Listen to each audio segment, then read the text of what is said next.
Nathan, where do we start? Maybe start second half, shall we?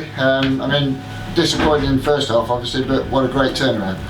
Look, I don't want to use heavy words, but the first half was not a team that I want to be associated with, and the performance I want to be associated with. More like to be fair, Solihull changed the side a shape, whether it was for us or whether they felt that that's the best way they could play. But they changed that from games they hadn't done it, and we couldn't handle that. And I felt we were poor. I felt our intensity, our man for man sort of dominance was so poor. And I really do, and I thought it was probably as bad a performance as we've had. Second half we were absolutely scintillating. It was a wonderful performance second half, and as I said, it was a performance that we can be proud of. Second half, whereas first half was the complete opposite. Yeah, what do you put it down to in the first half? Do you think maybe it was the fact they're from a lower division, or what? Is it just not at it? If professional footballers don't do the basics, like win the headers, like work hard, like press, like stop other teams playing, then anyone can beat you. And that's what we didn't do first half. They forgot the things that they're grounded on. And as I said, our foundations are hard work, graft, discipline, and outworking people. That's what we do. That's our foundations. So if those foundations are not there, your house falls down. And that's what we did first half. Second half, we won our headers. We pressed, we played with far more intensity, and they couldn't live with the second half, which should have been for 90 minutes, and they would have been a lot more comfortable if we did that for 90 minutes. Did it take some stern words at half time? Not really. I mean, normally I quite like going mental now and again, but I didn't have to at half time. It was more of a case of, okay, this is where we are. If we want to do it, we've got to get the first goal, and we've got to get it quickly. Then however long it takes us to get the second, then we'll try and go on and win the game.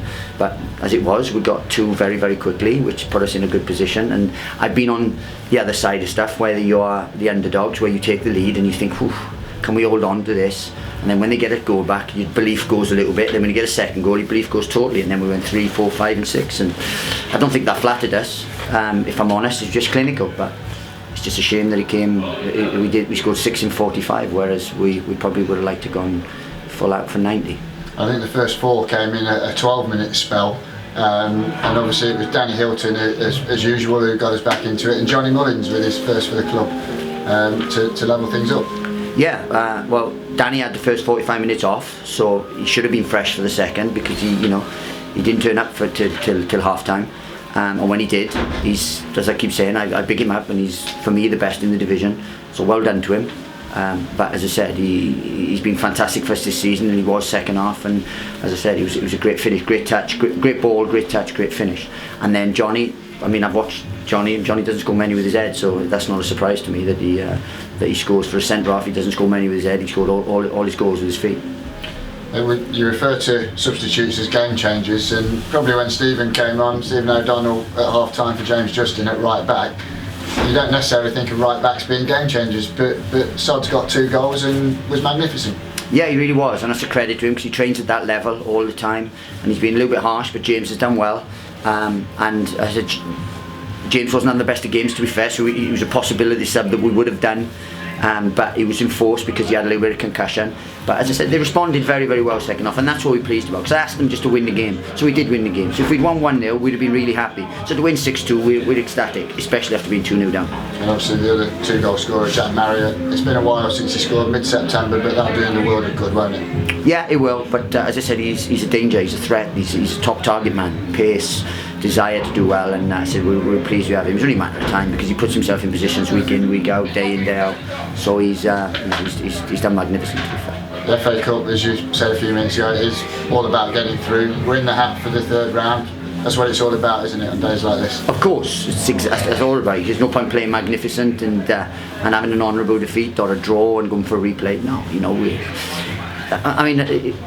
I'm not disappointed, because I'm just a little bit baffled, because I didn't see the first half performance coming. I knew we had the second half performance in us, because I see it every day, and we were just absolutely outstanding.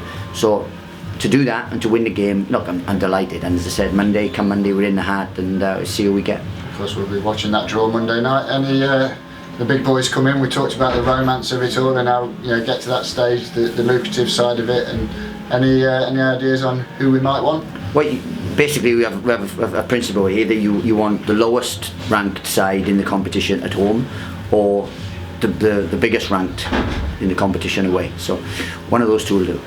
Well done, Nathan. Cheers, thank you.